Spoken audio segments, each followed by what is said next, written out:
राधे राधे। मैं पंडित देवेंद्र शुक्ला आपका आपके चैनल श्री एस्ट्रो ज्ञान मार्ग में आपका खूब स्वागत करता हूं। मीन राशि, शनि की 7.5 का दूसरा चरण, आज तक का सबसे महत्वपूर्ण परिवर्तन, सफलता का दौर शुरू। संपूर्ण जानकारी सरल शब्दों में, सरल भाषा में, सरल उपाय के साथ आपसे निवेदन है, प्रार्थना। आपने लाखों उपाय किया, एक उपाय मैं भी बताता हूं, करेंगे तो हो सकता है लाभ हो। लाभ हुआ तो आपके जीवन की दिशा और दशा बदल जाएगी। हमसे जुड़ जाइए, अपडेट रहेंगे। जुड़ने के लिए हमारे चैनल को सब्सक्राइब कर लीजिए, आपका एक पैसे का खर्च नहीं। छोटा छोटा उपाय बताता हूं, उपाय को करते चले, हो सकता है लाभ हो जाए। मीन राशि, जिस घड़ी का, जिस पल का आपको इंतजार था, वह महीना, वह घड़ी, वह पल आ गया। अब आपके जीवन में अपार संभावनाएं, अपार सफलता का दौर शुरू होगा। इसमें कोई शंका नहीं है, इसमें कोई दुविधा नहीं है।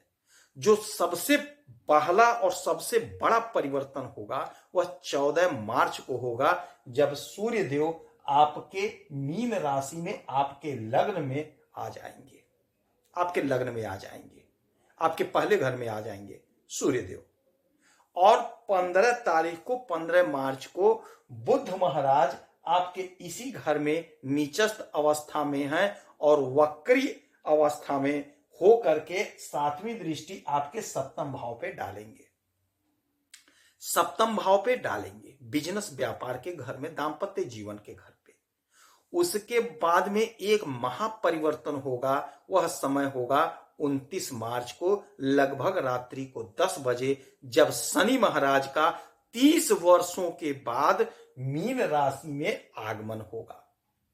एक पिता अपने पुत्र के स्वागत के लिए पहले से आकर के बैठे हैं, राजकुमार पहले से बैठे हैं, शुक्र महाराज पहले से बैठे हैं, शनि देव की प्रतीक्षा कर रहे हैं। शनि महाराज आपके इस घर में, आपके लग्न में आ जाएंगे 29 मार्च को रात्रि को 10 बजे। शनि महाराज का यह दूसरा चरण होगा और यह 2.5 वर्ष का होगा। प्रथम चरण में शनि महाराज आपके इस घर में थे, 12वें घर में आपके मस्तिष्क पे थे। तो अब वो आ जाएंगे आपके शरीर पर, आपके शरीर पर आ जाएंगे।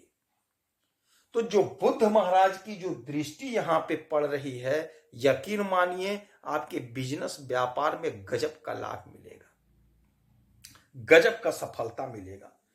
प्रथम चरण हमारे मस्तिष्क पर होने के वजह से हमारा दिमाग शांत नहीं था, अशांत थे हम। दौड़ भाग ज्यादा रही, व्यय ज्यादा रहा, खर्च ज्यादा हुआ। किंतु अब जब आपके इस घर पे आएंगे तो यहां से इनकी 1, 2, 3 तीसरी दृष्टि पड़ेगी आपके तीसरे घर पे। और तीसरा घर होता है छोटे भाई बहन का, सोशल मीडिया का और छोटी छोटी यात्राओं का।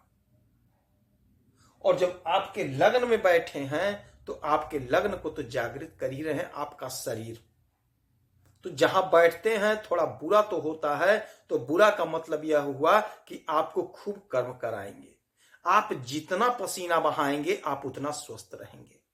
तो अपने शरीर का आपको ध्यान रखना पड़ेगा, आपको आपके शरीर का ध्यान रखना पड़ेगा।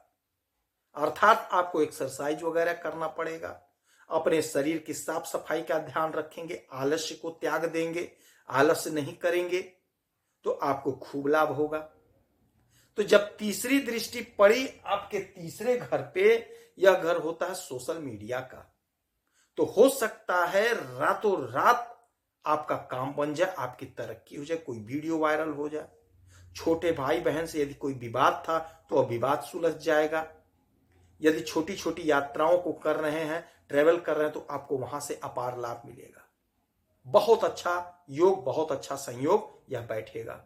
फिर इनकी 7वीं दृष्टि पड़ेगी आपके सप्तम भाव पे, तो बिजनेस व्यापार में आपको खूब लाभ होगा। आपको क्रोध से बचना होगा, आपका जो पार्टनर है उस पे आपको क्रोध नहीं करना है। तो दांपत्य जीवन में भी प्रेम प्यार मधुरता रहेगा, बना रहेगा। आपको क्रोध नहीं करना है, क्रोध से बचेंगे तो आप लाभ को पाएंगे। तो क्रोध से आप बचिएगा और लाभ को ले लीजिएगा। कोई भी नया काम शुरू करना होगा तो कुंडली का एक बार विश्लेषण करा लीजिएगा, उसके बाद में नया काम शुरू करेंगे तो आपको खूब लाभ होगा। पार्टनरशिप में कोई काम कर रहे हैं तो आप निसंकोच करिए, नया काम के लिए आप बढ़िया से दिखा करके शुरू करिएगा। फिर इनकी 10वीं दृष्टि पड़ेगी आपके 10वें घर पे, और 10वें घर के मालिक होते हैं देवगुरु बृहस्पति, और शनि महाराज देवगुरु बृहस्पति की राशि में है और दृष्टि भी देवगुरु बृहस्पति की राशि पे पड़ रही है। और यह 10वां घर होता है कर्म का, और कर्म के मालिक होते हैं देवगुरु बृहस्पति। देवगुरु बृहस्पति तो आपका कर्म के मालिक देवगुरु बृहस्पति, और उस पे दृष्टि शनि महाराज की, जो शनि महाराज का काम है कर्म, कर्म का डिपार्टमेंट उन्हीं के पास है। तो स्वयं के घर को स्वयं देखना बहुत बड़ी बात है। कर्म तो आपको करना पड़ेगा। आपका जो डिजायर है, आपका जो सपना है, आपका वह सपना साकार होता हुआ दिखाई दे रहा है। आपकी इच्छाओं की पूर्ति होगी। आपके जो अधूरे ख्वाब थे, आपके अधूरे ख्वाब पूरे होंगे। बस आपको मेहनत करना पड़ेगा, पसीना बहाना पड़ेगा। जितना पसीना बहाएंगे उतना शनि महाराज प्रसन्न होंगे और आपके समस्त इच्छाओं को पूरा करेंगे। आपका भाग्य जागृत हो रहा है।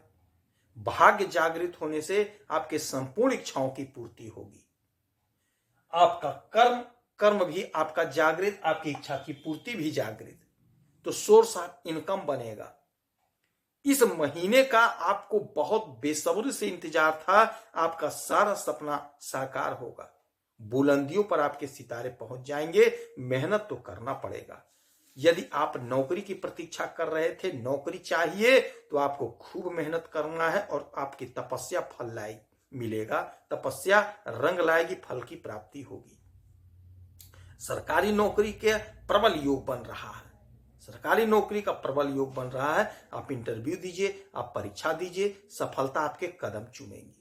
बहुत अच्छा परिवर्तन, बहुत लाभकारी परिवर्तन, आपके समस्त इच्छाओं की पूर्ति होकर रहेगी अब, क्योंकि अब 2.5 वर्ष तक शनि महाराज आपके लग्न में, आपके शरीर पर रहने वाले हैं, पहले घर पे।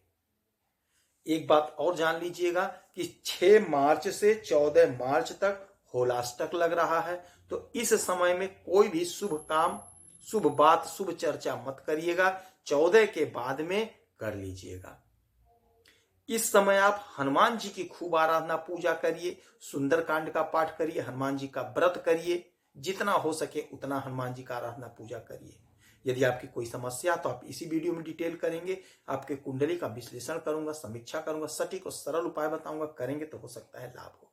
आप खुश रहें, हैप्पी रहें, यही हनुमान जी से हमारी प्रार्थना है। जय श्री राधे।